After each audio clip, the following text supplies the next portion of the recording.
এবারের নির্বাচন বাংলাদেশের 50 বছরের ভাগ্য নির্ধারণ করবে। সরকার একজন উপদেষ্টা কথা বলেছেন, এটা বিশ্লেষণ করব। এখান থেকে একটা বিষয় স্পষ্ট হয়ে যায় যে বাংলাদেশের রাজনীতিতে জামাত ইসলামী ক্ষমতা কাঠামোতে স্থায়ী হয়ে গেল। 50 বছর মানে স্থায়ী, তার মধ্যে কিয়ামত আসে না ইমাম মাহাদি আসে বলা যায় না, না দাজ্জালি শাসন কায়েম হয়। তো বাংলাদেশে বর্তমান স্ট্রাকচারে, বর্তমান কাঠামোতে যতদিন রাজনীতি চলবে, বাংলাদেশের ক্ষমতা কাঠামোতে জামাত ইসলামী স্থায়ীভাবে একটা জায়গা করে নিল এবং ক্ষমতার মৌলিক কাঠামো থেকে আওয়ামী লীগ স্থায়ীভাবে হারিয়ে গেল। দুইটা বিষয় বলি, মাননীয় উপদেষ্টা কি বলেছেন সেটা পরে আসি। জামাতের অনেকে আশঙ্কা প্রকাশ করছেন, আমাদের কাছে বলছেন, এমনকি আমাকেও বলছেন, বিভিন্ন বিশ্ববিদ্যালয়ের প্রফেসর বা অনেকে আমাকে বলছেন যে বাবা তুমি তো বিপ্লবী কাজ করো, বিপ্লবী কথাবার্তা বলো, পুরো জাতির উপর তোমার বক্তব্যের একটা তাসির আছে। তো জামাতের যদি আবার সে আগের মতো দুর্দিন চলে আসে তাহলে তো তোমাদের খবর আছে, তার চাইতে তুমি এই দেশে থাকার দরকার নাই, আবার আগের জায়গায় চলে যাও, ইউরোপ আমেরিকায় চলে যাও। আবার জামাতের মাঠে ময়দানে অনেকে আমাদের কাছে জিজ্ঞেস করে যে ভাই, জামাত যদি ক্ষমতা আসতে না পারে, বিএনপি যদি আসে, তাহলে কি আবার সে বিএনপি তো আওয়ামী লীগের চাইতে খারাপ, তাহলে আবার কি আমরা সেই পুরনো নির্যাতনের স্টিম রোলারের শিকার হব? এই মাননীয় উপদেষ্টা ফজল কবির খান তার বক্তব্যের মধ্যে এর জবাব আছে যে এবারে নির্বাচন বাংলাদেশে 50 বছর ভাগ্য নির্ধারণ হবে। এটা একটু দেখেন মিলাই। এবারের নির্বাচনে জামাত ফার্স্ট হবে, এই পারসেপশনই বেশি এবং এটা রিয়েলিটি। আর ফার্স্ট না হতে পারলে তো সেকেন্ড, এতে তার কোনো সন্দেহ নেই। আর জামাত কি, এটা তো স্পষ্ট যে বাংলাদেশের টপ 2 পলিটিক্যাল পার্টির মধ্যে একটা, এবং জামাত নাই এমন কোনো জায়গা নেই এবং সব জায়গায় দৃশ্যমান। বাংলাদেশের সমস্ত বিশ্ববিদ্যালয় তরুণ প্রজন্মের কাছে ক্ষমতাসীন দল এখন জামাত ইসলামী। বিশ্ববিদ্যালয় ছাত্র সংসদে শিবির জিতেছে মানে শিবির ক্ষমতা, বিশ্ববিদ্যালয় ক্ষমতায় শিবির। রাজনীতিতে জামাতের যে গভীরতা দৃশ্যমান হলো, এই জায়গায় এই জামাত কখনো আর হারাবে না, বা জামাতকে ওইভাবে আগের মতো নির্যাতন করা সম্ভব নয়। আর এবারে নির্বাচন আগামী 50 বছরের ভাগ্য নির্ধারণ হবে, এটার একটা দিক আছে।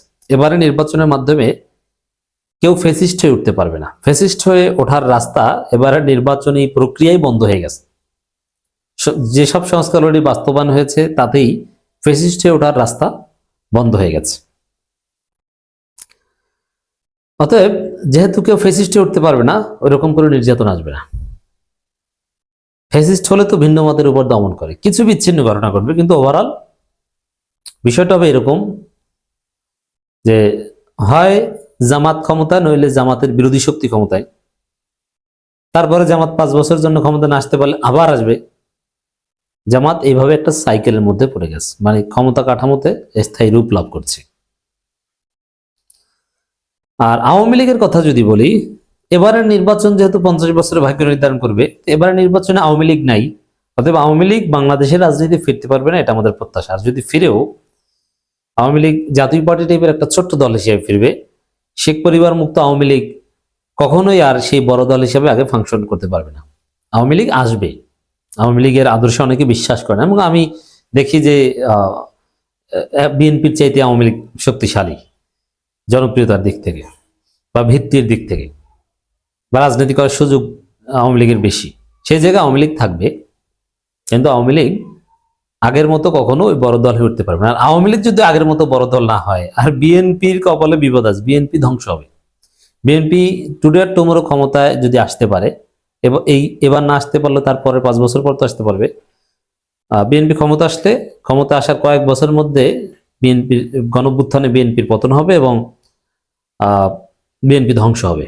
বিএনপির জায়গায় তখন এনসিপি বা অন্য কোনো দল রিপ্লেসড হবে, বিএনপির জায়গায় আসবে। অতএব এই যে কালপুরের চিত্র বললাম, যদি এবারের নির্বাচন আসলেই বাংলাদেশের ভবিষ্যতের ভাগ্য নির্ধারণী নির্বাচন হয়, এই কাঠামো থাকে,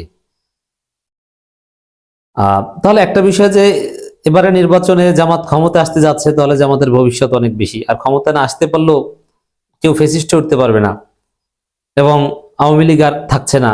এবারে নির্বাচনের থেকে আউট হয়ে যাওয়ার মাধ্যমেই আওয়ামী লীগের ভবিষ্যৎ সর্বোচ্চ জাতীয় পার্টি টাইপের একটা দল, তাও 15 বছর পর আসতে পারে। কারণ আওয়ামী লীগের বিরুদ্ধে যে বিচার চলছে ট্রাইব্যুনালে, সেই বিচার রায় হতে পারে 15 বছর সাজা হতে পারে আওয়ামী লীগের। যে দল হিসেবে আওয়ামী লীগ 15 বছর নিষিদ্ধ, এখন তো ইন্টারিম নিষিদ্ধ, ফর দি টাইম বিং নিষিদ্ধ, বিচার রায় হওয়া পর্যন্ত নিষিদ্ধ, কিন্তু রায়ে আওয়ামী লীগ নিষিদ্ধ হতে পারে। তো 15 বছর পর আসলেও ছোটখাটো একটা দল থাকবে, আর 15 বছরে আওয়ামী লীগের লোকজন অনেকে অন্য দলে যোগ দেবে, কেউ এনসিপিতে, কেউ জামাতে। অতএব এবারে নির্বাচন যদি সত্যি ভাগ্য নির্ধারণী নির্বাচন হয়, তাহলে জামাতের জন্য এটা একটা বিরাট সুখবরই বলা যায়, যে বাংলাদেশের রাজনীতিতে জামাত স্থায়ী একটা বড় শক্তিতে রূপান্তরিত হলো। আগের মতো ডিটারমিন্যান্ট বা থার্ড শক্তি না, একদম লার্জেস্ট বা সেকেন্ড লার্জেস্ট শক্তি। গণতন্ত্রে দুইটা দল থাকে, পৃথিবীর সব দেশেই গণতন্ত্র মূলত দ্বিদলীয়। যুক্তরাষ্ট্র বলেন, ইংল্যান্ড বলেন, পাকিস্তান বলেন, ভারত বলেন, দল অনেকগুলো থাকে, কিন্তু দুইটা দলেই থাকে ডমিনেন্ট। যেমন যুক্তরাষ্ট্রে, আমেরিকায় অনেক দল আছে, কিন্তু আপনারা দেখেন সবাই রিপাবলিকান আর ডেমোক্রেট। ইংল্যান্ডে কিন্তু অনেক দল আছে, কিন্তু আপনারা দেখেন কি, লেবার পার্টি আর কনজারভেটিভ পার্টি। ভারতে অনেক দল আছে, কিন্তু বেসিক্যালি আপনারা কি দেখেন, কংগ্রেস আর বিজেপি। পাকিস্তানেও অনেক দল আছে, কিন্তু যদিও পাকিস্তানটা একটু ভিন্ন, আপনারা দেখেন মুসলিম লীগ আর পিপলস পার্টি, যদিও মাঝখানে তেহরিক ইনসাফ আলাদা একটা শক্তি হয়েছিল। তো গণতন্ত্রে মূলত দুইটা দল থাকে। তো সেই জায়গায় ওই দুই দলের এক দল আগামী 50 বছরের জন্য সেই দুই দলের এক দল হয়ে গেল জামাত। কিন্তু তারপরে হয়তো পৃথিবী বিশ্ব ব্যবস্থার পরিবর্তন হবে, দাজ্জালীয় শাসন আসবে, ইমাম মাহদি আসবে, জামাত নিজেরাই অন্য একটা পিউরিস্ট ফর্মে রূপ নেবে, বা ডেমোক্রেসি ফেইল করতে পারে, অনেক বিষয় থাকে। কিন্তু ডেমোক্রেসি যদি বর্তমান সিস্টেমে থাকে, তাহলে জামাত আগামী 50 বছরে ফার্স্ট সেকেন্ড এই দুই বলয়ের মধ্যে ঢুকে গেল। অতএব জামাত আগের মতো বেকায়দায় জামাতকে কখনো করতে হবে না, এটা আপনারা নিশ্চিত থাকতে পারেন। বিদ্যুৎ, জ্বালানি ও খনিজ সম্পদ উপদেষ্টা মোহাম্মদ ফাজুল কবির খান বলেছেন, আগামী নির্বাচন আগের মতো কোনো বাধা ধরা নির্বাচন নয়, এটি শুধু 5 বছরের জন্য। এই নির্বাচন আগামী 50 বছর ভাগ্য নির্ধারণ করবে। কারণ আগামী নির্বাচনের মাধ্যমে জুলাই সনদ বাস্তবায়ন হবে, আর যে কোনো এরকম একটা জুলাই সনদ একটা ডক্ট্রিন অথবা একটা দেশ নতুনভাবে স্বাধীন হলে কমপক্ষে 50 বছর এটা ডমিনেট করে। ঠিক যেরকম আমরা দেখুন 1971 সালে মুক্তিযুদ্ধের পর মুক্তিযুদ্ধের আদর্শ ভিত্তিক বাংলাদেশ প্রায়, মানে মুক্তিযুদ্ধের ওই ওই ওই ওই প্রেক্ষাপটের রাজনীতি প্রায় 50 বছর বাংলাদেশকে ডমিনেট করেছে। তো এখন 24 ভিত্তিক এই বাংলাদেশ, 24-এর প্রেক্ষাপট আগামী 50 বছর বাংলাদেশকে ডমিনেট করবে। আর 24-এর নায়ক শিবির, 24-এর নায়ক জামাত। তো সেই জায়গায় জামাতের ভবিষ্যৎটা কি আপনারা আশা করি বুঝতে পারছেন। এটা রিয়ালিটি। এটা ফাজুল কবির খান এই উপদেষ্টাদের মধ্যে অত্যন্ত মেধাবী এবং সৎ উপদেষ্টাদের মধ্যে একজন। অর্থাৎ তিনি বুঝে শুনেই বলেছেন, জুলাই সনদ বা নানান ওই 71-এর পর যেরকম 50 বছর চলেছে, ওই রকম 24-এর পর 50 বছর এই সিস্টেমে চলবে।